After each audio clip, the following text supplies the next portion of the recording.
very much.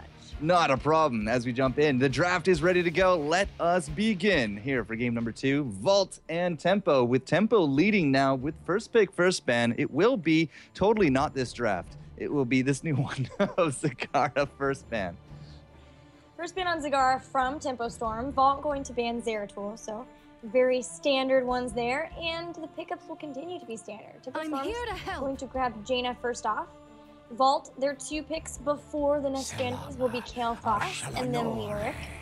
And now Tempo Storm has their next 2 before the ban. So already those 4 have been grabbed. We've got Zagara, Jaina, Zeratul, and Leoric on the board in some fashion with Kael'thas along with them.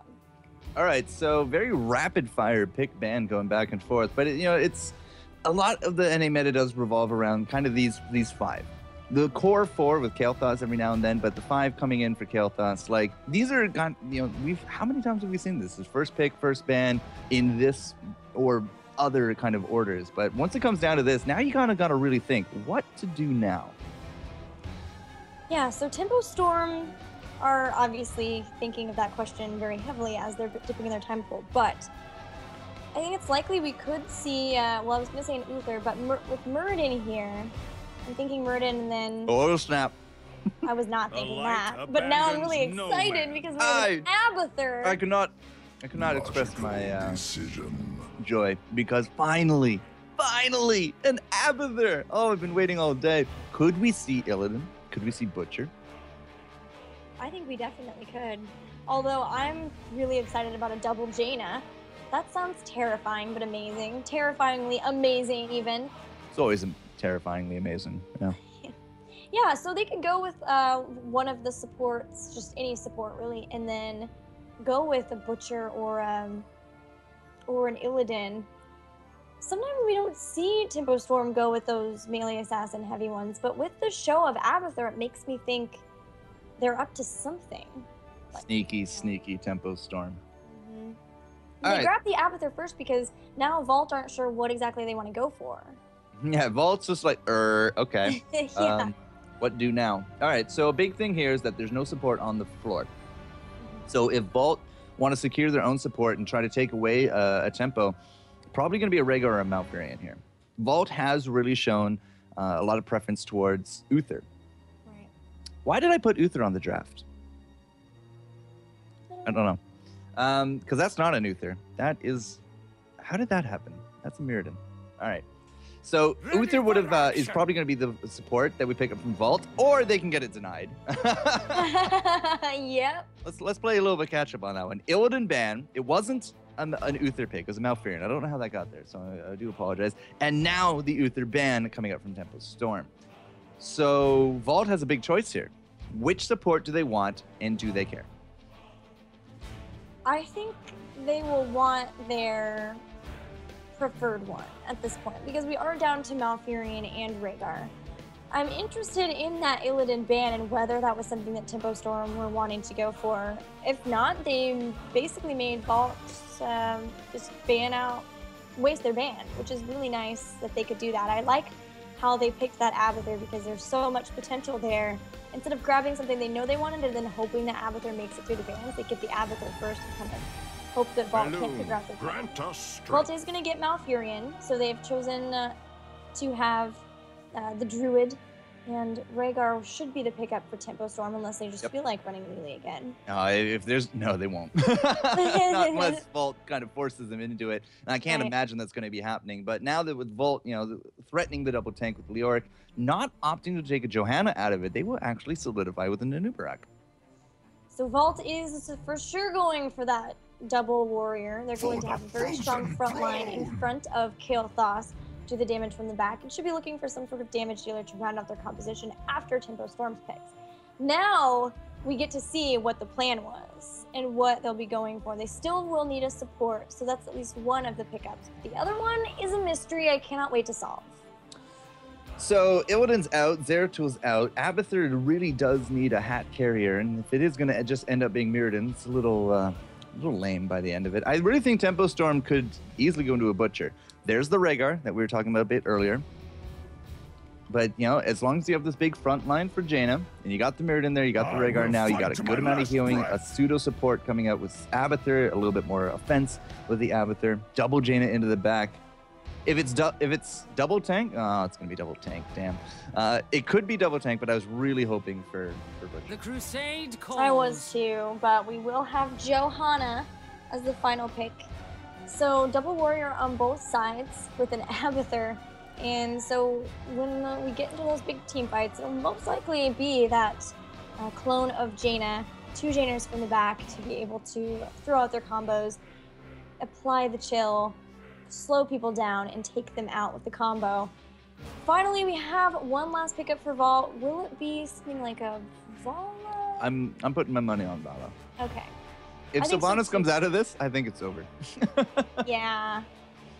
Vala would be really nice because she's going to be very good versus the double warrior. She's got escape, which is going to be absolutely necessary, as the stuns from Mirrodin and Condemn from Johanna are going to be frightening, especially with a hat on top of one of them. 2 of them, if we get to level 20 and he goes for Hive Mind. Hive Mind at level 20 is just super sweet, especially with the double warrior comp, because that's all they just have to stand near each other and do their thing. Double hat can get so much value by the end of it. Yeah, especially if you're speccing into some of those like spike burst talents too. It's just that's a lot of AoE damage to everybody, and it's not going to be Sylvanas. It's not going to be Vala. It's going to be Falstad picked up by Vault. Okay, all right. Apparently, I've left the gaming channel. What? Let's fly. Can you network error? Oh, well, that's lovely. Let's hope that doesn't actually get in the way of anything. Falstad as the last pickup is not something I would have recommended, but the only advantage that he has here over Vala is the crispy taco, usefulness. The Hinterlands Blast. If we have Leoric for Entomb, you can combo into Kael'thas and Falstad for a quick insta-get. Rhaegar's heal is going to take a few seconds to kick in, right? Johanna with the Unstoppable is still only a shield. Abathur, another shield. There's nothing really to stop the kind of big power to come out from this combo. It's the only reason, that and Fly for the global presence. That's the only 2 reasons that I can think of that Vault would take a Falstad over a Vala in this regard. Yeah, the global presence will be nice. It is a very large battleground, and if Abathur were to, for some reason, go into Monstrosity, it'll be nice to always have God, they're starting. Fly up. Yeah, we're starting in. The countdown has begun. Falstad is nice in some of the fights on Cursed Hollow too, because the Hinterland Blast and his power throw or his hammering all kind of like go into this line, and sometimes you really do get into fights where everyone's kind of lined right up, but still, if they're hoping to have like a takedown on that crispy taco, like you mentioned with the Hinterland Blast, it's gonna be really hard because it's like Johanna and Mirrodin, really your only targets are Rhaegar and Jaina can ice block. The ice block is going to be amazing if it does come down to these combos and they avoid it like that. Still, I can't type you into Twitter whatsoever. All right, we are good. We are go. All the social media is done, and Tempo Storm is going to be our representatives here on the left-hand side, ladies and gentlemen. KO, Arthalon, Dreadnought, Soldier, and Zuna creating the #1 seed here in the August Open, looking to solidify a place in the top 16. And their opponents who are down 1 game in this best of 3, they'll have to win here if they want to bring it back up and a chance to move on to the round of 16. We've got Vault with Novus, Famous, Lou, Baba Booey, and General Clean.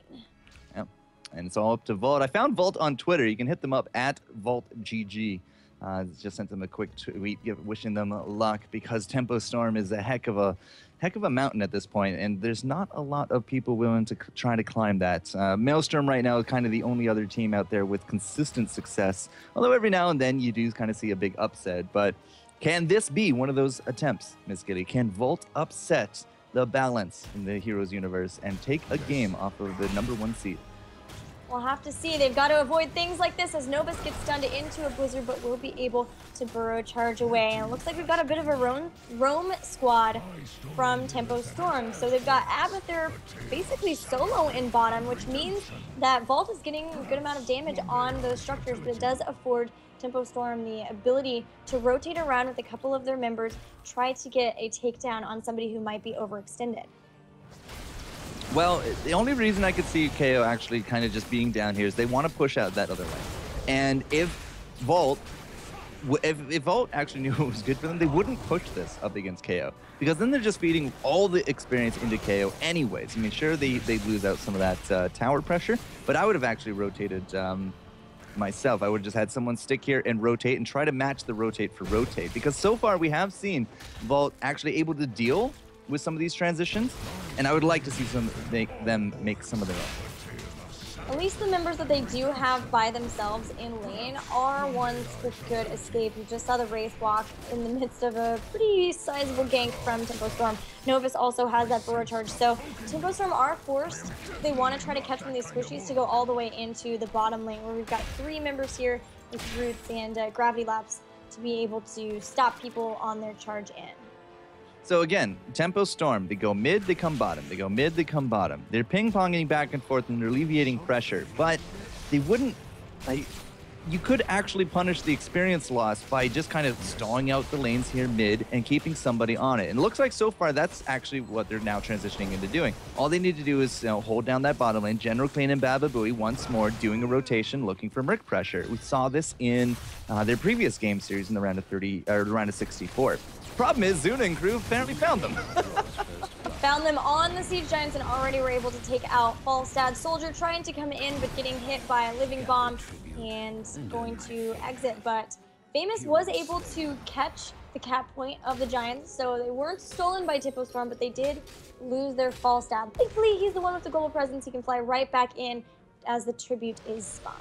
Yep, and Soldier's going up, Dreadnought's going up. The Soak is going to be there for KO if he could actually get into range, that is. But he does actually have a hat on top of that creep wave right there. Now Arthalon and Dreadnought trying to put up a little bit of a front. 4-man, 5-man pressure into the top, but Lou, oh, that is not who he wants to find. And he is going to take it a little bit of a dirt nap now. 4 for 4, and I don't think this tribute is going to go to Baba Booey very quickly. No, he's going to drop the lightning rod on Arthalon, try to push him back, but Zuna and Dreadnought are here. And they're coming in from multiple flanks. It makes it very difficult to try to actually zone out all of the members of Tempo Storm because they're coming in this way. Famous is in front, getting stunned, and will be taken out. First takedown here in this fight as, well, I guess Kael'thas was technically the first time in bottom, but he is back. The low respawn timers do mean that he is right back, and thankfully so is Leoric for them too, because he does spawn right where he was. He is standing. So now, once again, they're trying to zone the double warrior, trying to let General King pick up this tribute. Will he be able to do so? No. Blizzard once again stops that channel.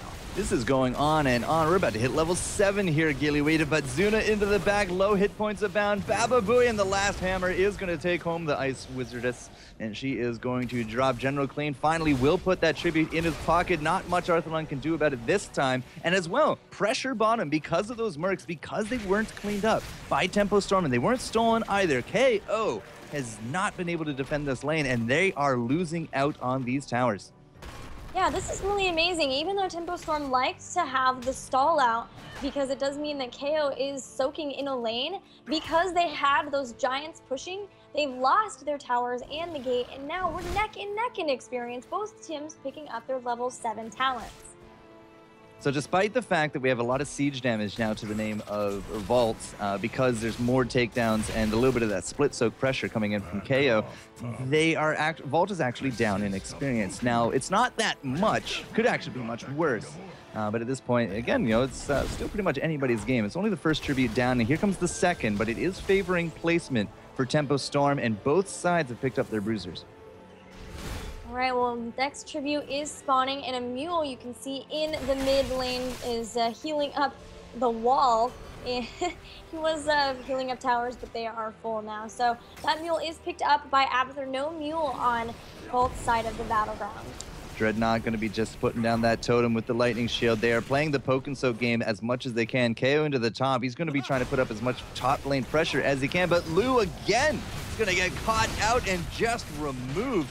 Losing out your Kael'thas is not the good way to start these fights, Vault, and there goes the Falstead to boot as well as General Clean. 2 damage dealers and the support now down. Both warriors trying to get away. Novus will fall. Leoric will Wraith walk away, but he's the only remaining survivor on the side of Vault. Tempo Storm's going to pick up their first tribute and go straight for the boss with this very large experience lead. Yeah, level 9 now coming into it, level 10. Those are going to be the heroics as well.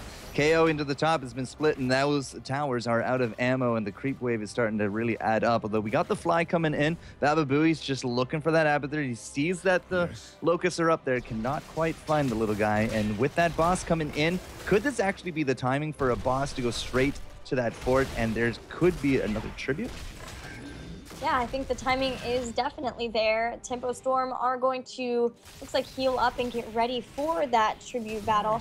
You even see pings on the remaining boss, the one on the side of Vault. But Vault are going to have to deal with this boss and as quickly as possible because, like you mentioned, the tribute can spawn at any time. We've only got Lou and General Clean here to help take it out. It looks like Novus is on his way in. Dreadnought and Zuna pushing with it. Already one tower is down, but level 10 has been achieved by Vault. So both teams have their heroic abilities in time for the next tribute. It looks like they will be able to take it out before the tribute spawns. Yeah, I was really looking forward to seeing if there was going to be a little bit of a better timing on that one, but I guess it just isn't enough. There it is. As it dies, the next tribute comes up, and that is enough time for the level 10s to come out from Vault. We do have the hinterlands, and we don't have Entomb. You know, last round I would have expected March. This round I would have expected Entomb. Apparently, I just don't know my Leoric players that well.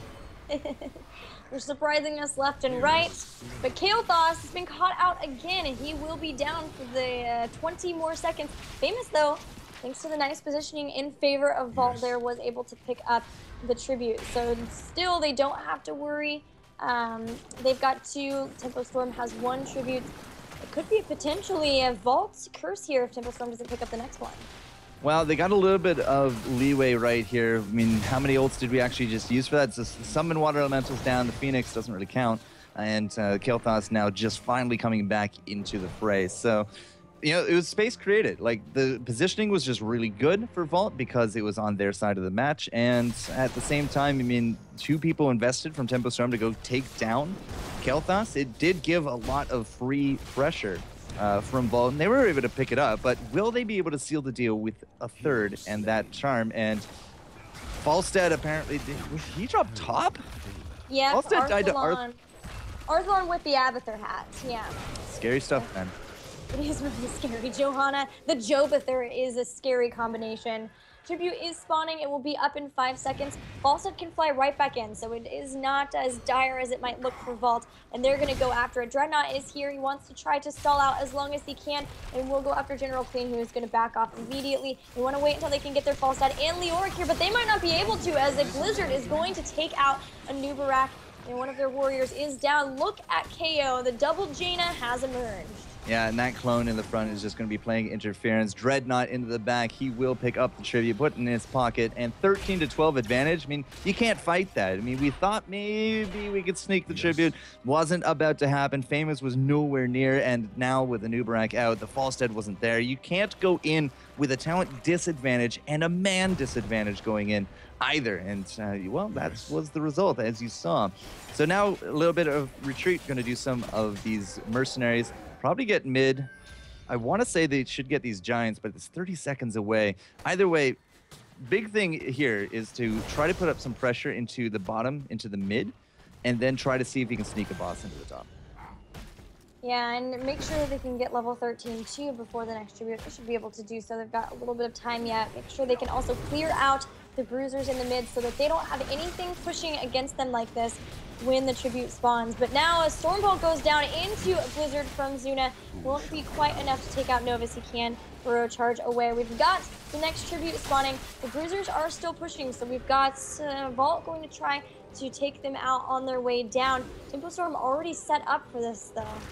Yep, and Zuna was bullying around Lou a little bit there, and this is it. This is the money. 5 tributes. This is as fast as it can go. Famous doesn't hit Zuna, and he does reveal himself in that positioning. We do have Baba Booey going into the back. Gets stunned with the, I don't actually know, probably the Blessed Shield by the end of it. Doesn't get off the Hinterlands. It's going to be down for another few seconds, but Kale is out. Malfurion is out. The Hinterlands, I don't think, would take down anybody at this point. Novus can just kind of skulk and drop there as well. It's going to be Famous on the retreat, and Baba Booey, he needs to get that barrel roll. He's gonna get stunned, and he is out of it as well. 4 more takedowns to Tempo Storm, totaling 14-2. And the first curse at level 15 is probably, I want to say, game. Well, Tempo Storm are going to go after the keep. The fort should fall, but it will be a bit to minions here in the same lane as 12 seconds until all of the members of Vault are up. They're going to try to go in. The Phoenix drops, trying to zone out. Ice Block goes down on Zuna. March the Black King largely misses, doesn't really do much damage at all. Now Zuna is out. Archelon, Soldier, and Dreadnought still in the fight here. Zuna looking to maybe come back in, throw what damage she can. Burrow Charge comes in. Malfurion has fallen. Zuna will not get hit by the Hinterland Blast, just avoiding it. Famous still kind of going after the rest of the members of Tempo Storm, but with Malfurion down, they really have to be careful. They do not have any sort of heals if they get too far out. We didn't double Zuna clone. At least I didn't see one. Did you see a double Jaina there? Maybe it just got deleted. No. I didn't see one. So No, that's why I was really cooldown is- expecting it to kind of like go in for the win. Double Jaina, they just 4-man wiped. It's the curse. But I didn't see any clone. Yeah, they used it in the tribute fight, so maybe the cooldown wasn't quite up, although I do see it and it's ready. So for whatever reason, maybe they just didn't feel confident with going on with that. I could have sworn I saw it ready to go, but maybe my eyes are playing tricks on me in my old age, Gilly. Oh no, well, they didn't use it, it was up, they used a bunch of other heroic abilities, but now everything else is up for them too. Looks like Hinterland Blast, we've still got 34 seconds on that. What do you think of the Falstad build? I wanted to ask you that earlier, going Seasoned Marksman and then having Secret Weapon at 7. Yeah, it's the single target shred. I mean, they're up against double tanks, right? And if it's not going to be a Vala, you have to get somebody with a giant killer, or at least it's recommended that you get somebody with a giant killer. And Vala is kind of a bigger pick in that regard. Baba Booey, however, again, like, you can set up very nicely for big burst combos with the Kael'thas, with the March of the Black King, although I would have expected an Entomb. One boss is down. Here comes the other, by the way. But Seasoned Marksman for as much damage as you can. The Secret Weapon for the 80% bonus when you throw it out. It hits like a truck, I'll tell you that. And now Giant Killer, level 16, very likely still to be an overdrive to combo with the hammer, the lightning strikes you see charged up there as well, right? It's all about trying to do as much damage to a single target as you can.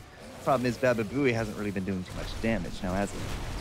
No, not too much. He's really been trying to get into a good position for his Hinterland Blast, and then by then, Kael'thas is down and he's the next target. Right now he's trying to do single target damage to the boss, trying to stop it before it takes out the keep, but the rest of the team, however, is trying to defend this mid-keep and have lost Malfurion. Tempo Storm is going after the keep. It's going to go down 2. They may just move in. They've got KO. They've got the double Jaina. She's going to be throwing out damage. It will be done. And it looks like Tempo Storm's going to rotate around and just take out this final keep.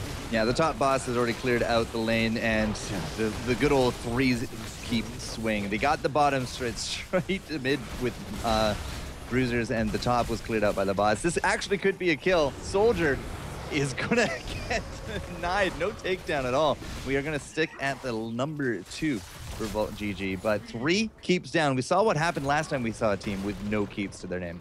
It's looking very grim here for Vault. And that time, they had at least taken down the forts on their opponent's side. Tempo Storm still has all of their forts, all of their structures remain. Famous and Novus are trying to pick up this tribute. They really want to get a curse. They really want to get the lane pushed back in their advantage. They have to get something going here if they want to even have a chance in this game at this point. And they cannot afford to lose a single team fight from here on out. Well, 4 levels down and getting cursed. Yeesh.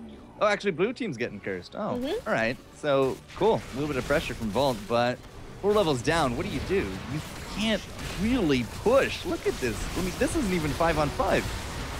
Nope, this is a 3v5, and we've nearly lost Novus, and Malfurion goes down. Novus is not far for this roll. Baba Booey is out of mana, it's storm bolted, and taken out. And only Kael'thas, Leoric, and Nubrak, scratch that, Kael'thas and Leoric are left standing. Tempo Storm, they may be cursed, but they're the ones going for core. Level 20 has been achieved. Double rewinds the bolt. Hive Mind and Storm Shield. This will be GG, ladies and gentlemen. Vault might actually have the curse, but it looks like the core is about to drop. Soldier is actually out. Arthalon, Zuna, Dreadnought. Can they actually finish this off? We've got to avoid those flame strikes, and they did a really good job of doing that. And the Phoenix is there to try to zone them away. Dreadnought's going to Ancestral Heal up. Arthalon, Zuna taking quite a bit of pressure and damage, but is almost out of mana. She can just throw out the rest of her combo. Does not matter. She's taken out. And there it is. GG, well played. And Tempo Storm, no surprise, moves on to the round of 16. Congratulations to them. Blue team victory. They were actually able to finish it off with a 4-level advantage and pushing right through that curse to solidify their win. 2-0. Vault GG goes home, but they do not go home empty-handed. They will catch in on 300 of their Blizz bucks to be credited to their team. It's about 60 or so for their team itself. I don't know if a manager gets a cut or not, but you divide it by 5, you divide it by 6, it still doesn't matter. It's good numbers. So, yeah. Good stuff. Good showing from them. I liked Vault. I'd like to see them in more tournaments, preferably ones without Tempo Storm in them, though. Yeah. Start working maybe on some of those amateur tournaments, work in through there. I think they could have a fantastic showing in those. 4 deaths total on the side of Tempo Storm, by the way. 3 on Jaina, only 1 on Soldier. So Abathur completely safe despite his very aggressive lane positions. Fantastic job by KO in keeping that pressure up. Johanna never went down. She's so tough to do so. And Dreadnought actually joining the No Death Club as well. Immortals. Yeah. Now, if we could get titles in this game, I think the Immortal would be great. It's just like you must do 10 games of 0 deaths or something like that. Oh my gosh! Could you imagine just like an entire team called like the Immortals with all the Immortal titles just pushing out and playing around? That'd be fun. That aside, though, we are going to be following Tempo Storm into their next game series, which is against Hello Team. And, yeah, we actually have some big names on that side, don't we?